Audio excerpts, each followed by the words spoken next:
Hello everyone, welcome back to my channel. आज के इस वीडियो में मैं टॉपिक डिस्कस करूंगा एडवर्टाइजिंग एंड ब्रांड प्रमोशन। ये जो चैप्टर है ये है क्लास 10th का। चूँकि जो आईसीएससी जो बोर्ड है उसमें बच्चों में ये कॉमर्शियल एप्लीकेशन एक जो सब्जेक्ट है, यहाँ पे एक बुक है वो लगती है। तो इसमें जो थर्ड चैप्टर है वो आपका एडवर्टाइजिंग और जो आपका ब्रांड प्रमोशन है उसके बारे में इसमें मैं आप लोगों को बताऊँगा। इसमें एडवर्टाइजिंग जो बेसिक जो यहाँ पे कंपोनेंट्स हैं जो और जो फैक्टर्स जो हैं वो 4 फैक्टर्स हैं इस चैप्टर में, जिसमें आपको थोड़ा सा डीप फोकस करना है। और वो पॉइंट जो हैं, वो जो कंपोनेंट हैं, वो जो फैक्टर हैं वो हैं एडवर्टाइजिंग, सेल्समैनशिप, सेल्स प्रमोशन और पब्लिसिटी। ये 4 जो पॉइंट है ये आपके मेन पॉइंट है यहाँ पे, जिसको आपको इस पूरे चैप्टर में आपको पढ़ना है। आप कोई भी चैप्टर स्टार्ट करने से पहले, चूँकि बुक में तो बहुत सारी जानकारियाँ होती हैं, बुक स्पेशली आपके केवल बोर्ड को ध्यान में रख करके नहीं पब्लिश किया जाता है, उसमें कुछ पॉइंट ज़्यादा भी हो सकते हैं जो आपके सिलेबस में दिए गए हैं।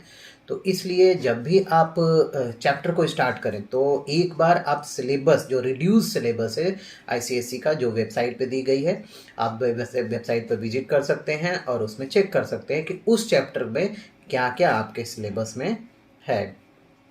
तो जो पॉइंट मैं डिस्कस करने जा रहा हूँ वो आपके सिलेबस में है, तो आप इस पॉइंट को ध्यान से समझिए। पॉइंट है advertising.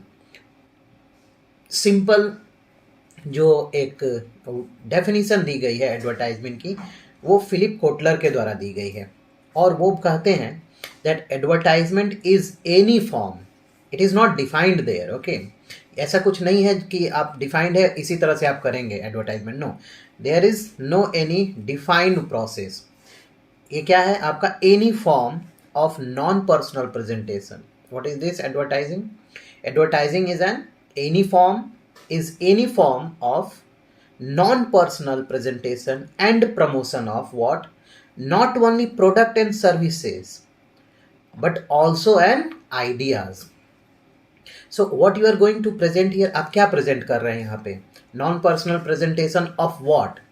Of ideas, of product and service which you will provide to the customers by an identified sponsor.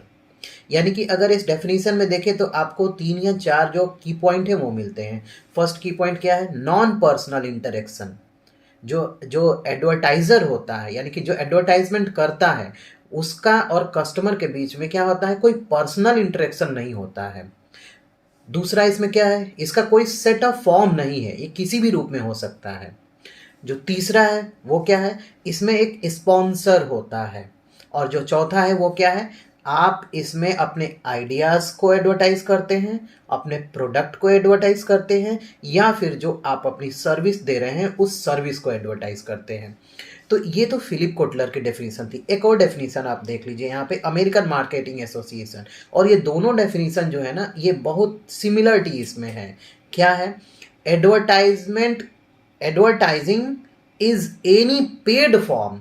C, Philip Kotler वाले में लिखा था any form of non personal presentation. Okay, यहाँ पे लिखा है any paid form of non personal presentation. थोड़ा सा चेंजेज है ना, केवल पेड टर्म इसमें ऐड कर दिया है। फिलिप कोटलर वाले में पेड ऐड नहीं था, हाँ लास्ट में आइडेंटिफाइड स्पॉन्सर उन्होंने भी ऐड किया है, लेकिन यहाँ पे ऐड क्या कर दिया? Any paid form of non personal presentation और प्रमोशन ऑफ आइडियाज, गुड्स और services by an identified sponsor there. तो अगर आप ठीक से देखें इसको तो बहुत ज़्यादा इसमें क्या है? क्लोजनेस है। इन दोनों के डेफिनेशन में हर एक चीज़ जो है आपको यहाँ पे मिल रही है। यानी कि इन्होंने भी बोला है कि ये क्या है?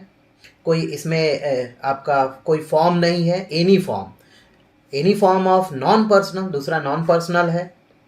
तीसरा क्या है? इसमें भी स्पॉन्सर होंगे। फिलिप कोटलर ने भी बोला था कि इसमें एक स्पॉन्सर होता है जो कि पेड करता है उस एडवर्टाइजमेंट के करने के लिए। और फिर क्या है? नॉन पर्सनल प्रेजेंटेशन इसमें ये है ही। और इसमें आप प्रमोट क्या कर रहे हैं? तो अपने आइडियाज़ को प्रमोट कर रहे हैं, अपने प्रोडक्ट को प्रमोट कर रहे हैं और अपने आप सर्विस को प्रमोट कर रहे हैं, यानी कि लोगों को बता रहे हैं। बताने का तरीका जो है ना, इसका कोई सेट ऑफ फॉर्म नहीं है, ये किसी भी रूप में आप बता सकते हैं। तो अगर आपको याद करना है बच्चों, डेफिनेशन तो आप दोनों की डेफिनेशन याद कर सकते हैं, क्योंकि किसी एक का भी डेफिनेशन याद करेंगे तो दोनों का आप लिख सकते हैं। Only you have to add there in the American marketing association definition any form of paid promotion, any paid form of non personal presentation. और उसमें क्या दिया है फिलिप कोटलर वाले में, any form of paid term use नहीं किया गया है। अब ये एडवर्टाइजमेंट, ये जो टर्म यूज हो रहा है एडवर्टाइजिंग, ये वर्ड आया कहाँ से है? सो एडवर्टाइजिंग जो वर्ड है वो एक प्रकार का लैटिन वर्ड है, और इसमें लैटिन वर्ड में इसको लैटिन वर्ड तो एडवर्टर है। एडवर्टर का मतलब क्या होता है? What does it mean this advert? It means to turn the attention. To turn होता है, it means to turn the attention. Suppose मैं कस्टमर हूँ, अब मैं अपने घर में बैठा हूँ, मैं न्यूज़ देख रहा हूँ, सडनली मेरे को एक एडवर्टाइजमेंट दिखाई दिया। अब उस एडवर्टाइजमेंट को देखने के बाद अगर मेरा अटेंशन ये हो जाता है that I have to purchase this product, it means जो कंपनी करना चाहती है उसमें वो क्या हो गई? सफल हो गई। उसने एडवर्टाइजमेंट दिखाया, अगर वो सिंपली केवल प्रोडक्ट को दिखाएगी, केवल प्रोडक्ट को दिखाएंगे तो हो सकता है कि कस्टमर मोटिवेट ना हो, कस्टमर का अटेंशन जो है उस पर ना जाए। इसलिए एडवर्टाइजमेंट करने का जो तरीका होता है ना, वो ऐसा होता है कि लोग जल्द से जल्द क्या हो जाएं? अट्रैक्ट हो जाए। जैसे मैंने एक डेफिनेशन, एक एडवर्टाइजमेंट देखा, आप लोगों ने भी देखा होगा, बहुत सारे ऐड आते रहते हैं। तो उस एडवर्टाइजमेंट में क्या था? एक शादी का प्रोग्राम है, इसमें दूल्हा और दूल्हे के घर के लोग क्या कर रहे हैं? वेट कर रहे हैं, दुल्हन की वेट कर रहे हैं। दुल्हन हेलीकॉप्टर से आ रही है, तो जब दुल्हन हेलीकॉप्टर से आ रही है तो क्या हो रहा है? बहुत सारा धूल जो है, जब हेलीकॉप्टर उतर रहा है नीचे तो बहुत सारा उसके जो हवा है उसके वजह से बहुत सारा धूल उड़ता है, और सभी लोगों पे वो धूल, सभी लोग सज धज के खड़े रहते हैं, शादी का माहौल रहता है तो, लेकिन हेलीकॉप्टर के रुकने की वजह से सभी लोग धूल में क्या हो जाते हैं? एक प्रकार का उन लोगों का बाथिंग ही हो जाता है, नहा ही लेते हैं कह सकते हैं। यानी कि जो पहले पोजीशन था वो चेंज हो जाता है। फिर भी उनके जो घर का जो लाइटिंग रहता है या फिर घर की जो सजावट या फिर घर पे एक धूल का कण भी नहीं जाता है। तो यहाँ पे ये एडवर्टाइजमेंट था एशियन पेंट का। अब इसमें एशियन पेंट क्या बताना चाहता है? ये बताना चाहता है कि आप कितना भी धूल उड़ा लीजिए, कितनी भी गंदगी कर लीजिए, एशियन पेंट का कलर वैसा ही रहेगा, वो नहीं जाएगा। तो ये एडवर्टाइजमेंट करने का तरीका है। अब लोग क्या करेंगे? लोग की मानसिकता चेंज होगी कि कुछ भी हो जाए, कितना भी धूल उड़े, कितनी भी गंदगी फैले, हमारा जो पेंट है, जो अगर हम एशियन पेंट को लेते हैं तो हमारा पेंट जो है वो खराब नहीं होगा। तो ये एडवर्टाइजमेंट का तरीका है। ड्यू का एडवर्टाइजमेंट ले लीजिए, डर के आगे जीत है। डर के आगे जीत कहने का मतलब क्या? इट मीन्स नॉट कि अगर आप ड्यू पी करके बोर्ड एग्जाम में जाएंगे तो आप 100 आउट ऑफ 100 सिक्योर कर लेंगे, इसका मतलब बिल्कुल नहीं है। हाँ, डर के आगे जीत है का मतलब उनके कहने का सेंस ये है कि if you will have this, if you will drink this due, तो आप क्या होंगे? आपके अंदर कॉन्फिडेंस बूस्ट हो जाएगा, आपका मोरल जो है वो हाई हो जाएगा कि आप क्या क्या पी रहे हैं? ड्यू पी रहे हैं। तो ये ऐड करने का तरीका होता है, एडवर्टाइजमेंट का तरीका होता है, ताकि लोगों को अट्रैक्ट कर सकें। ठीक है, कभी कभी लोग कहते भी हैं कि हमने ड्यू पिया है, इसका मतलब डर के आगे जीते, अब हम कुछ भी कर सकते हैं। इसका मतलब ये नहीं कि वो कुछ भी कर सकते हैं, छत से छलांग नहीं लगा देंगे ड्यू पी करके, ठीक है, ये मूर्खता होगी। हाँ, लेकिन कंपनी ऐड कर रही है, पहाड़ पर से जंप कर रहे हैं दूसरे पहाड़ पर और बता रहे हैं क्या? कि डर के आगे जीत है। ये ऐड करने का केवल और केवल एक तरीका होता है, just to attract the attention and to attract to the people, to turn the attention.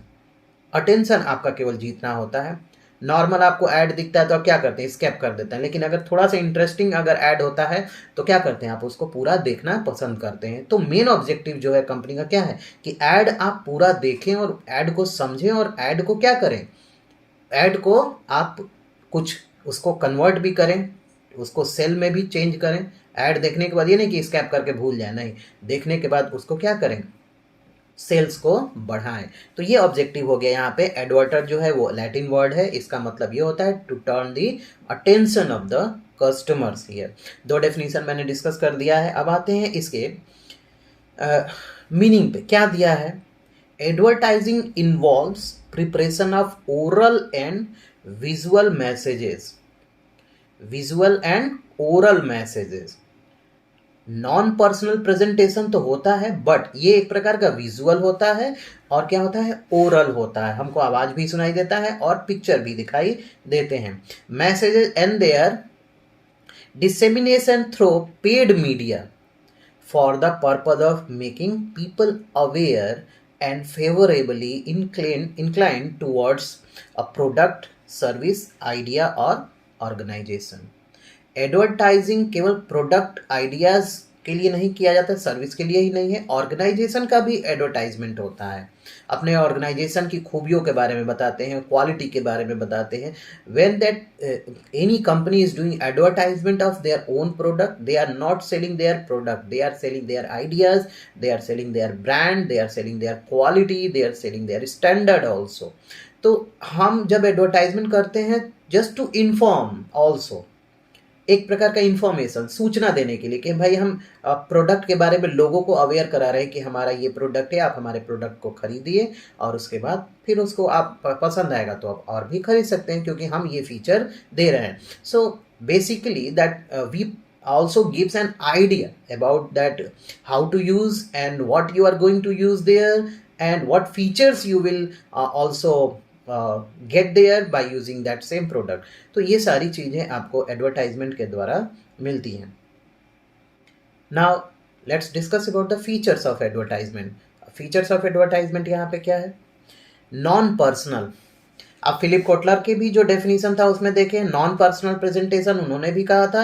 American marketing association की अगर बात करते हैं तो उसमें भी लिखा है कि एक प्रकार का क्या है, नॉन पर्सनल जो है वो क्या प्रेजेंटेशन है या फिर कम्युनिकेशन है या फिर आइडिया का कम्युनिकेट करना है। Non personal means advertising is non personal as no face to face contact is involve between the advertiser and customers. जब आप ऐड देखते हैं तो अमिताभ बच्चन एक पिक्चर में ऐड कर रहे होते हैं, तो अमिताभ बच्चन आपको आ करके घर पे नहीं दे देते हैं, ये आप केवल आप देखते हैं ऐड में। एक प्रकार का ओरल और विजुअल प्रेजेंटेशन होता है, नॉन पर्सनल होता है। आपको सामने से एडवर्टाइजमेंट नहीं कराया जाता है, सामने से ये ऐड नहीं होता है, फेस टू फेस इसमें प्रोडक्ट के बारे में सूचना नहीं दी जाती है। ये नॉन पर्सनल प्रेजेंटेशन होता है। You are not going to interact directly face to face and meet with the advertiser there. It means advertiser and customer both will not be at the same place, okay, and these both will not see to each other also.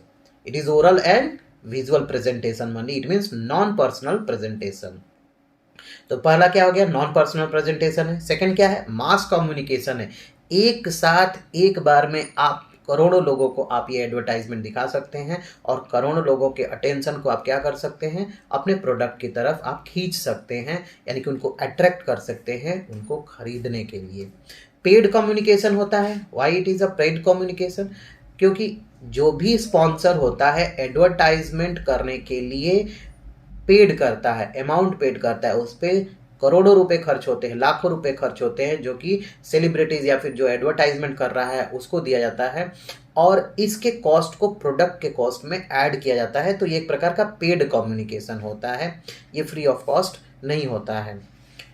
Identified sponsor also, जैसा कि अभी मैंने बताया and Philip Kotler के definition में भी लिखा था कि यहाँ पे क्या है, एक आइडेंटिफाइड स्पॉन्सर होता है। वो स्पॉन्सर क्या करता है कि एक प्रकार का आइडिया सेट करता है कि उसको कैसे ऐड करना है, ठीक है, और किस प्रकार से लोगों को इन्फ्लुएंस करना है, उनके अटेंशन को क्या करना है, अट्रैक्ट करना है, उनको अट्रैक्ट करना है अपने प्रोडक्ट की तरफ और अपना सेल्स बढ़ाना है। तो ये जो आइडिया होता है वो एक स्पॉन्सर के द्वारा डिसाइड किया जाता है और जो एडवर्टाइजिंग जो कंपनीज होती है, इंस्टीट्यूशन होते हैं, वो एडवर्टाइजमेंट करते हैं, उस जो स्पॉन्सर है उसके आइडिया को वो लोग क्या करते हैं, ऐड के रूप में चेंज करते हैं और लोगों को प्रोडक्ट के बारे में, आइडियाज़ के बारे में और सर्विसेज के बारे में बताते हैं। जो लास्ट है वो है इंफॉर्मेशन एंड परसुएशन। यहाँ पे जब उसका बेसिक पर्पस क्या होता है एडवर्टाइजिंग का, advertisement is to inform customers about some product और service and to persuade them to buy it. Force नहीं करना होता है, उनको इन्फ्लुएंस करना होता है। अपना आप ऐड बताते हैं, उसमें प्रोडक्ट के आइडियाज़ के और सर्विस के स्टैंडर्ड के बारे में बताते हैं, वो आप क्या दे रहे हैं उसके बारे में बताते हैं और आपके उस बताने का जो तरीका होता है वो कैसे है। वल्गैरिटी अगर आप प्रेजेंट कर रहे हैं लोगों को, so people will never buy your product and they will also start boycotting your product. तो you don't do this one. अगर आप एडवर्टाइजमेंट करते हैं तो वो आप देखेंगे इसके जो ऑब्जेक्टिव है और जो उसके जो क्रिटिक है यानी कि लिमिटेशंस है, क्रिटिसिज्म है, लिमिटेशन में आप देखेंगे कि अगर आप इस तरह के फॉल्स प्रेजेंटेशन कर रहे हैं, आइडिया अपना दे रहे हैं, गलत तरीके से प्रेजेंट कर रहे हैं, तो लोग आपके प्रोडक्ट को नहीं खरीदेंगे and there will be negative impact also on your product and on your company. तो ये 5 जो पॉइंट है you must keep in your mind: non personal, mass communication, then paid communication, identified sponsor and last one information and persuasion. तो ये जो था ये feature था और ये एडवर्टाइजमेंट की जो डेफिनेशन थी। आई होप ये वीडियो आप लोगों को पसंद आया होगा। अगर आप चैनल पर नए हैं तो चैनल को सब्सक्राइब कर लीजिए। कोई क्वेश्चन अगर समझ में नहीं आ रहा हो तो आप कमेंट बॉक्स में कमेंट करके पूछ सकते हैं।